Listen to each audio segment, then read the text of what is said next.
하나님의 말씀을 봉독합니다. 경청하여 주십시오. 예수께서 빌립보 가이사랴 지방에 이르러 제자들에게 물어 이르시되 사람들이 인자를 누구라 하느냐? 이르되 더러는 세례 요한, 더러는 엘리야, 어떤 이는 예레미야나 선지자 중에 하나라 하나이다. 이르시되 너희는 나를 누구라 하느냐? 시몬 베드로가 대답하여 이르되 주는 그리스도시요 살아계신 하나님의 아들이시니이다. 예수께서 대답하여 이르시되 바요나 시몬아 내가 복이 있도다. 이를 내게 알게 한 이는 혈육이 아니요 하늘에 계신 내 아버지시니라. 또 내가 내게 이르노니 너는 베드로라. 내가 이 반석 위에 내 교회를 세우리니 음부의 권세가 이기지 못하리라. 내가 천국 열쇠를 내게 주리니 내가 땅에서 무엇이든지 매면 하늘에서도 매일 것이요 내가 땅에서 무엇이든지 풀면 하늘에서도 풀리리라 하시고, 이에 제자들에게 경고하사 자기가 그리스도인 것을 아무에게도 이르지 말라 하시니라.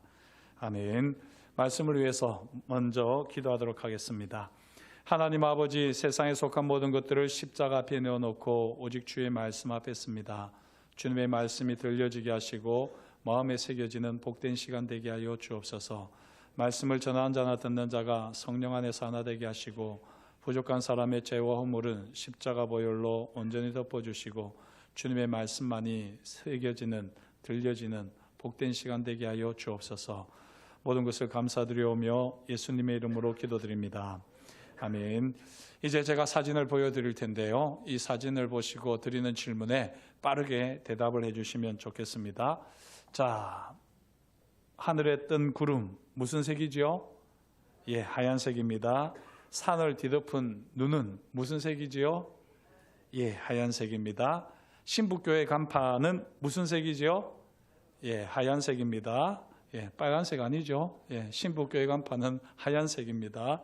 자, 그렇다면 암소는 뭘 마실까요? 예? 예, 대답하다가 틀릴 것 같아서 아마 생각은 하실 텐데 대답을 못 하실 겁니다. 대부분 이렇게 물으면 대부분의 사람들이 밀크, 우유라고 대답을 한답니다. 예, 아마 그렇게 생각하신 분들이 많을 텐데 정상적입니다. 우리는 암소가 물을 마시는 줄 알고 있지만 이미 계속해서 하얀색이라는 말을 들었기 때문에 하얀색을 떠올리면서 우유라고 대답을 한다는 겁니다. 이게 심리학자들이 말을 하는 점화 효과라고 하는 것인데요. 이 점화 효과를 일으키면서 하얗다라는 도식이 활성화되기 때문에 무의식 중에 우유라고 대답을 한다는 겁니다. 흥미로운 사실은요, 이 단어를 주지시키지 않더라도 그냥 사진만 보여주더라도 실험 결과는 똑같았다 하는 것입니다. 우리 삶의 자리에 이 점화 효과가 영향을 미치는 부분들이 참 많습니다. 이와 결이 조금 다르지만요, 또 다른 개념이 하나 있는데 그게 바로 리프레이밍이라고 하는 표현입니다. 리프레이밍, 프레임을 새롭게 한다. 다시 우리나라 말로 바꾸자면 틀 바꾸기 정도가 되겠습니다. 별 볼 일 없는 그림인데 그 주변에 있는 액자 틀을 아주 고급스러운 것으로 바꾸게 되면 그림의 가치가 확 달라져 버리죠. 예, 이것이 바로 틀 바꾸기입니다. 지난날에 낡은 테두리들을 다 버리고 그리고 그 새로운 틀을 갖추게 될 때 이제 새로운 일상을 우리는 살아낼 수가 있는 것입니다. 우리 일상에서 부딪히는 사건과 상황을 더 쉽게 잘 대처할 수 있기 위해서 우리에게는 점화 효과와 리프레이밍 또는 틀 바꾸기 이 마음가짐이 많이 필요합니다. 오늘 말씀을 보면요, 예수님께서 행하시는 이 사역도 이 두 가지 관점으로 풀어낼 수가 있습니다. 물론 예수님께서 이걸 알고 하신 것은 아니겠지만 이 심리학적 관점에서 보게 되면 예수님의 오늘 말씀은 바로 이 두 가지가 잘 녹아 있습니다. 예수님은 3년 동안 공생의 사역을 행하셨지요. 이러는 동안 하나님의 나라가 임할 것이다, 도래할 것이다, 줄기차게 선포하셨습니다.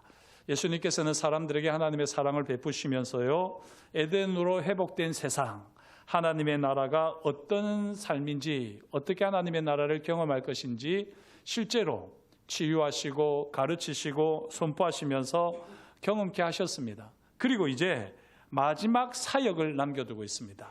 그게 바로 마지막 사역 십자가와 부활을 남겨두고 있는데요.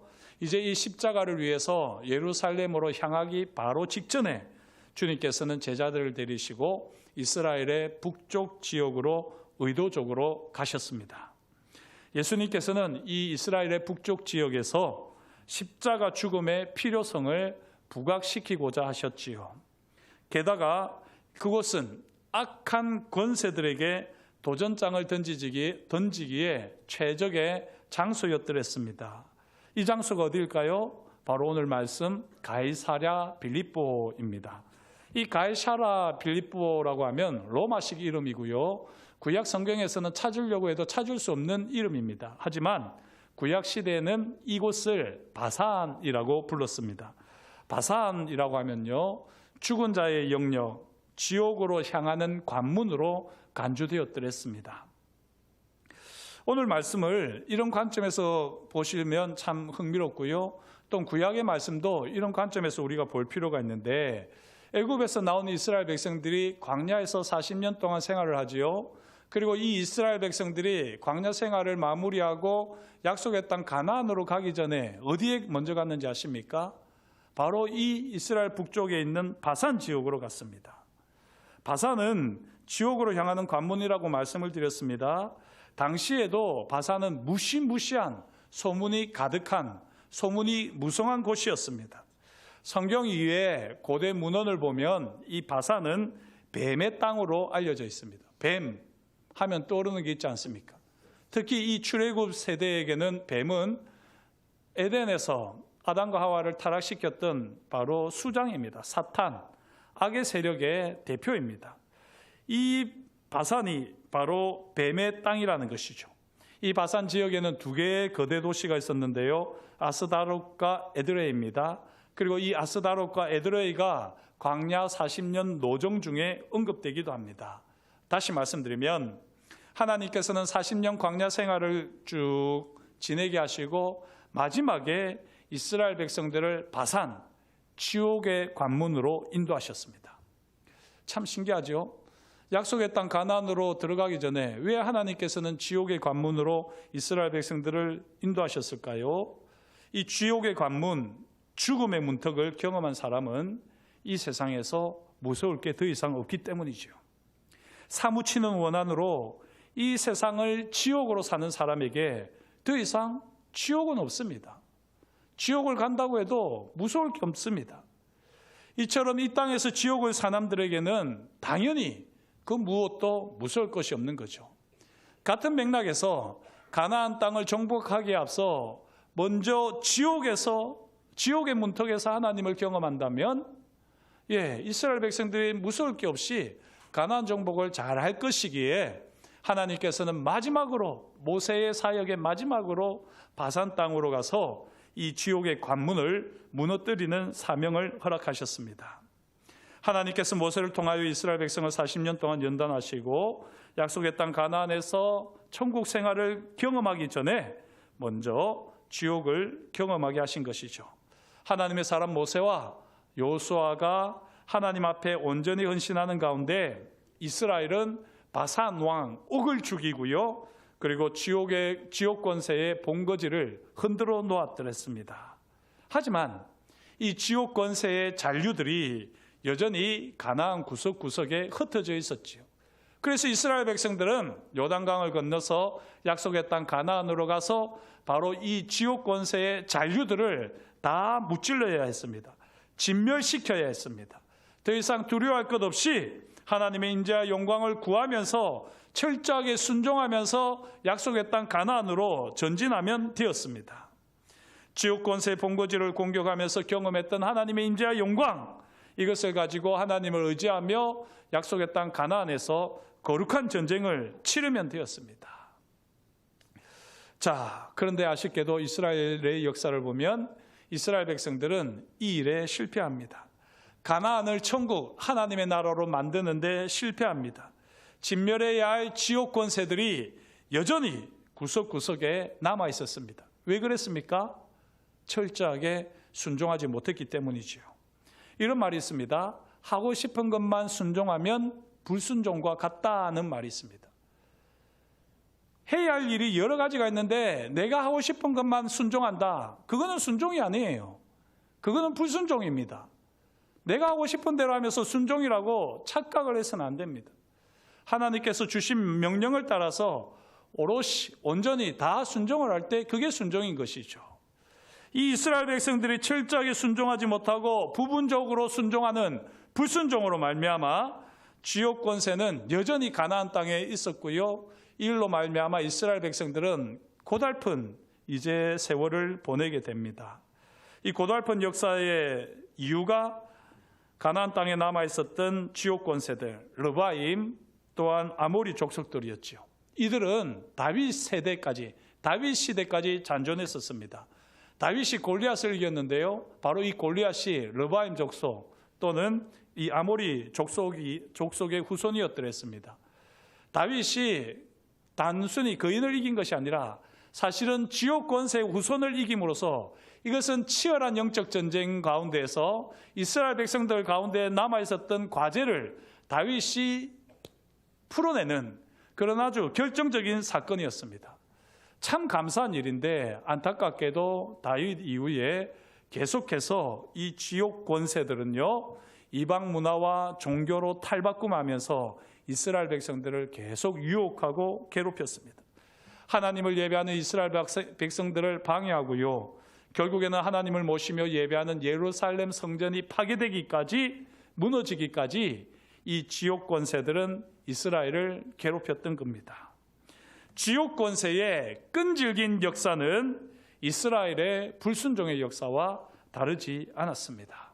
문제는 이 지옥 권세의 끈질긴 역사가 예수님 시대까지 계속되었다는 점이지요. 역사적 안목과 이 영적 분별력이 없던 종교 지도자들은 오히려 지옥 권세의 앞잡이 노릇을 하면서 메시아로 오신 예수 그리스도의 사역을 방해할 뿐이었습니다. 사랑하는 성도 여러분, 역사적인 안목으로 시대를 분별하는 영적 분별력을 가지시기를 축복합니다. 왜 우리 교회가 이 신부급에 지어졌을까? 왜 이 율문리에 지어졌을까? 역사적인 안목을 가지고 보셔야지 됩니다. 영적 분별력을 가지고 시대적인 사명을 우리는 잘 감당해야지 됩니다. 우리 개인도 마찬가지입니다. 2000년 전 예수님의 십자가와 오늘 나와 무슨 상관이 있단 말인가? 오늘 내가 이렇게 나와서 예배하는 것이 도대체 무슨 의미가 있단 말인가? 잘 아셔야지 됩니다. 사실 우리는 계속해서 지금 거룩한 전쟁을 치르고 있습니다. 이 세상에서 사망의 권세로 왕노릇하고 있는 이 악한 세력들, 그들과 치열한 싸움을 싸우고 있는 존재입니다. 이미 예수 그리스도께서 십자가로 승리하셨지만 그것을 깨닫지 못하고 계속해서 우리의 눈을 가리게 하면서 결국에는 우리에게 왕노릇하려고 하는 이 악한 세력들, 그들과 우리는 거룩한 전쟁을 치르고 있죠. 두려워하지 않아도 될 것은 이미 예수님께서 이 거룩한 전쟁에서 승리하셨기 때문입니다. 저와 여러분들이 이 전쟁에서 날마다 승리하시기를 주의 이름으로 축복합니다. 어떻게 우리가 거룩한 전쟁에서 날마다 승리할 수 있을까요? 그게 바로 오늘 말씀부터 이제 시작해서 예수님의 마지막 사역에 드러나고 있습니다. 예수님께서는 이제 십자가 죽음을 6개월 정도 앞두고 가이사랴 빌립보에서 제자들과 대화를 나누신 것이죠.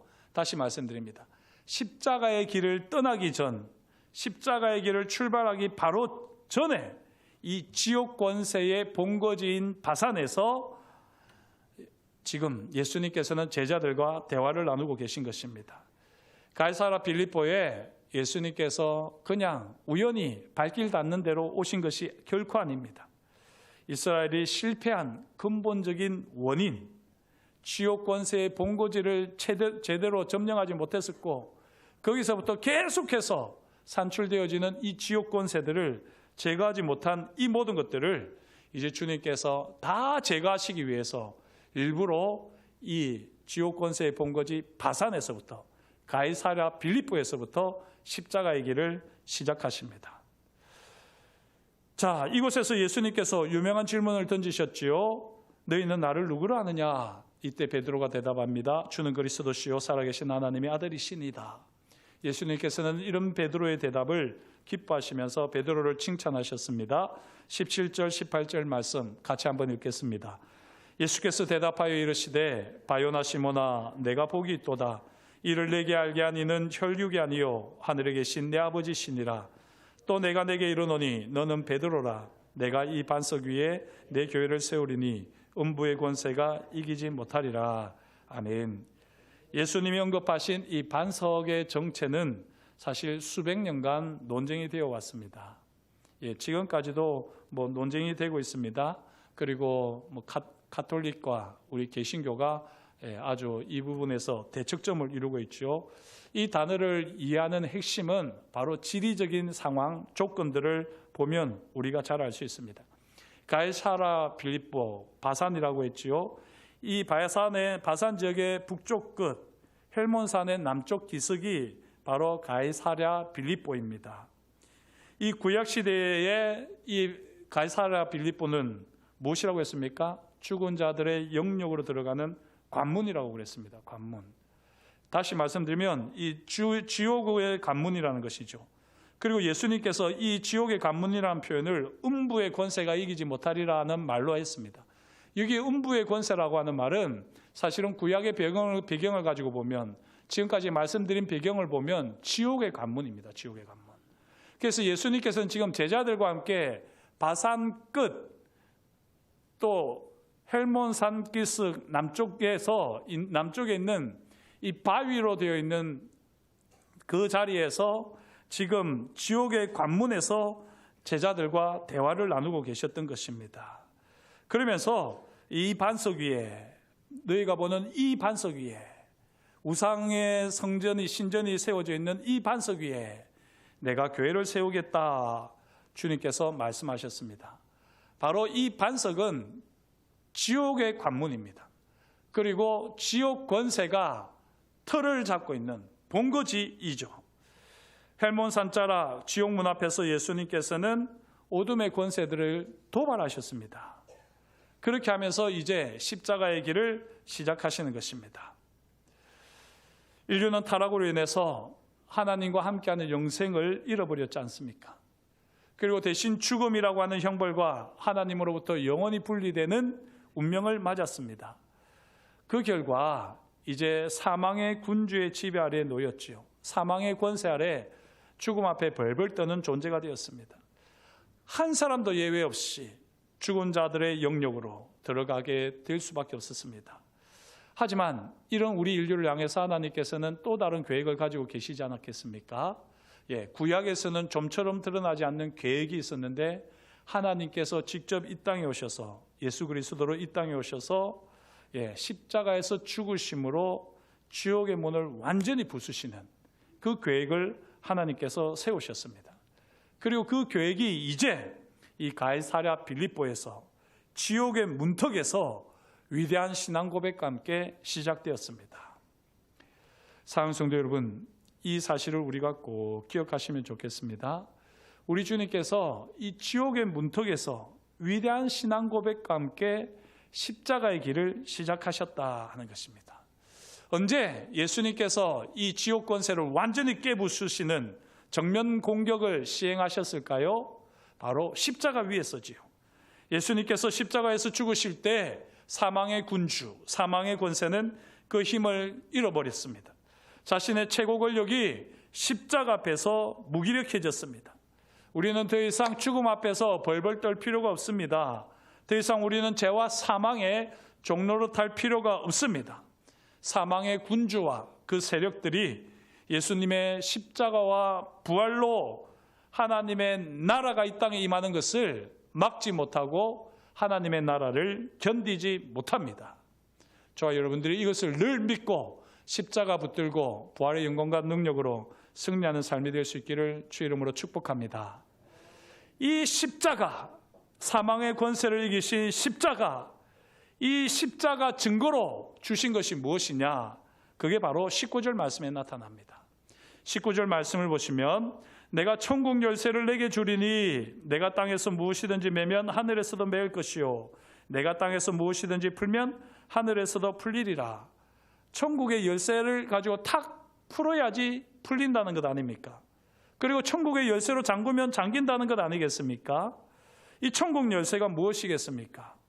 이 천국 열쇠는 바로 죄사함입니다. 죄사함. 죄가 있는 곳에 천국은 없습니다. 죄를 가지고 천국에 들어갈 수 있습니까? 없지요.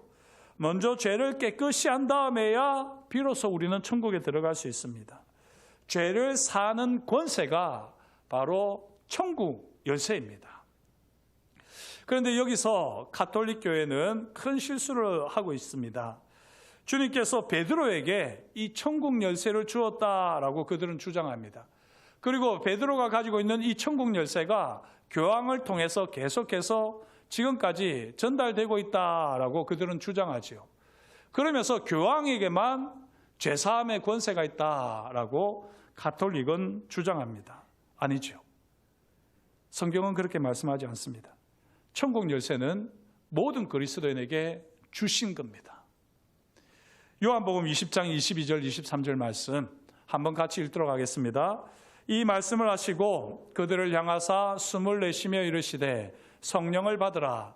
너희가 누구의 죄든지 사하면 사하여질 것이요 누구의 죄든지 그대로 두면 그대로 있으리라 하시니라.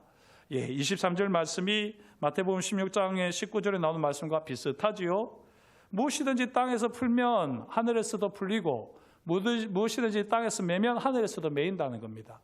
누구의 죄든지 사하면 사여지고 그래서 천국에 가고 누구의 죄든지 그대로 두면 그대로 있어서 천국에 못 간다는 것이요.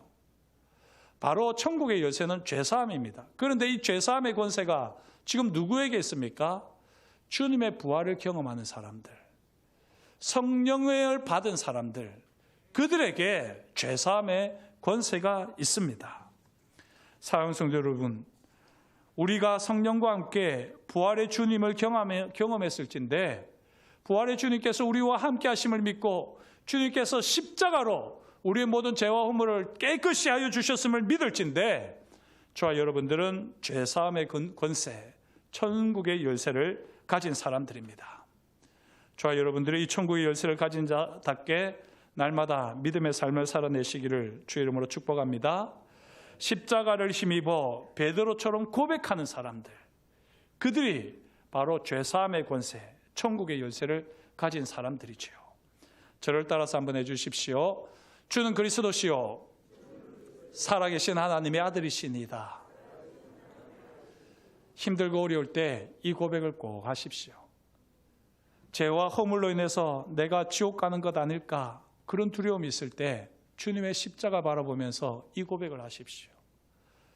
누군가를 향해서 분노가 치밀어 오르고 저주하고 싶을 때 내게 죄사함의 권세가 있다는 것을 기억하시고 이 고백을 하십시오. 주는 그리스도시요 살아계신 하나님의 아들이십니다. 주님, 저의 분노를 다스려 주십시오. 저의 두려움을 다스려 주십시오. 저의 염려를 다스려 주십시오. 그리고 이 모든 것 가운데 주님의 십자가 은혜가 역사하게 해주시고 부활의 영광과 능력으로 하나님의 나라를 경험하는 모든 관계, 모든 상황이 되게 해주십시오. 이것이 죄사함의 권세를 가지고 천국의 열쇠를 가지고 살아가는 믿음의 사람들의 모습입니다. 저와 여러분들이 꼭 이 은혜를 누리시는 하나님의 사람들 되시기를 축복합니다. 그러나 반드시 우리가 기억해야 하는 말씀이 있습니다. 오늘 이 말씀이 어디에서 이루어졌다고 했습니까? 어디에서요? 베드로의 신앙 고백이 지옥의 문턱에서 이루어졌습니다. 지옥의 문턱에서. 아주 편안한 자리에서 하나님의 임재와 영광을 강력하게 경험하는 그 자리에서 이루어진 게 아니고요. 사실은 지옥의 문턱에서 아주 지옥의 권세가 살벌하게 날뛰는 그 영적 전쟁이 치열하게 이루어지는 그 자리에서 베드로의 신앙 고백이 있었다는 것입니다. 이 뒤에 바로 보면 베드로가 어떻게 됩니까? 주여 그리 마옵소서, 십자가는 무슨 십자가입니까? 이랬을 때 예수님께서 바로 뭐라고 하셨죠? 사탄아 물러가라 말씀하셨습니다. 왜 이런 일이 발생했을까요? 지옥의 문턱에 있기 때문입니다. 지옥의 문턱에서 신앙 고백을 했지만 십자가 붙들지 않고 자기 생각, 자기 욕망을 따라서 살아갈 때에 지옥의 문턱에 있는 그 악한 세력들이 당장에 베드로를 가지고 장난을 쳤던 것입니다. 우리가 십자가 붙들지 않으면요, 죄사함의 권세를 가지고 있다고 할지라도 우리는 사단의 앞잡이 역할밖에 할 수 없습니다. 사단의 도구로 쉽게 전락할 수 있습니다. 저와 여러분들이 십자가를 항상 붙들 수 있기를 축복합니다. 그리고 그 십자가를 붙드는 자리가 어디까지 이른다고요? 지옥의 문턱에까지 이릅니다. 사랑하는 성도 여러분, 특별히 우리 어르신들, 아이고 내가 예수를 잘 믿었나, 내가 이제 곧 죽으면은 나 천국에 갈 수 있을까? 두려워하지 마십시오. 지옥의 문턱에서도 십자가 붙들고 주는 그리스도시요 살아계신 하나님의 아들이시니이다, 이 고백만 하면 우리 주님께서 반드시 함께하여 주실 줄 믿습니다. 지옥의 문턱에서 우리는 우리의 생각과 우리의 모든 교만들을, 종욕들을 다 내어놓고 십자가만 붙들고 십자가 은혜로 서게 될 때 반드시 승리하는 삶을 살 줄 믿습니다. 사랑하는 성도 여러분, 지금 모든 것이 매여 있다고 느껴지십니까? 지금 너무나도 힘이 드는데 모든 것이 우리를 턱턱 숨통을 옥죄어 와서 정말 이 턱끝까지, 틈밑까지 지옥의 권세가 나를 사로잡고 있는 것 같습니까? 답답해 미칠 지경입니까? 하는 일이 너무 안 되고 계획하는 것도 안 되고 기도 응답도 없고 하나님의 임재와 영광도 경험되지 않는 것 같고 왜 내 인생은 이렇게 지옥 같은지, 그때에 베드로처럼 주는 그리스도시요 살아계신 하나님의 아들이시니다 고백하시면서 십자가를 붙드십시오.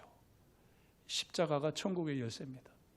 십자가를 통해서 주님의 임재와 영광을 반드시 경험하게 될 줄 믿습니다. 우리의 죄와 허물, 연약함, 우리를 묶고 있는 모든 악한 세력들의 괴계, 실패와 저주, 십자가로 다 풀어지는 놀라운 역사가 있을 줄 믿습니다. 우리는 지옥의 문턱에서 오직 예수 그리스도의 십자가를 붙들고 외쳐야 합니다. 저를 따라서 해주십시오. 주는 그리스도시요 살아계신 하나님의 아들이시니이다. 아멘. 기도하겠습니다. 하나님 아버지, 오늘도 주님께서 우리와 함께해 주시고 오늘도 말씀하여 주시니 감사합니다. 우리의 삶의 자리가 참 힘들고 어려울 때 왜 주님께서 나를 지옥의 문턱까지 끌고 가시나 이해할 수 없을 때에, 그때라도 하나님 아버지, 우리가 주님 앞에 베드로처럼 믿음으로 고백하게 하여 주옵소서. 주는 그리스도시요 살아계신 하나님의 아들이시니이다. 이 믿음의 고백과 함께 우리 주님께서 십자가 능력으로, 십자가 은혜로 우리의 삶의 자리를 새롭게 하실 줄을 믿습니다. 이 거룩한 전쟁, 치열한 전쟁에서 뒤로 물러나지 않게 하시고 십자가로 승리하는 거룩한 예배자들이 다 될 수 있도록 성령님 우리 가운데 역사하여 주옵소서. 그렇게 일하실 것을 인하여 감사를 드리오며 예수님의 이름으로 기도드립니다. 아멘.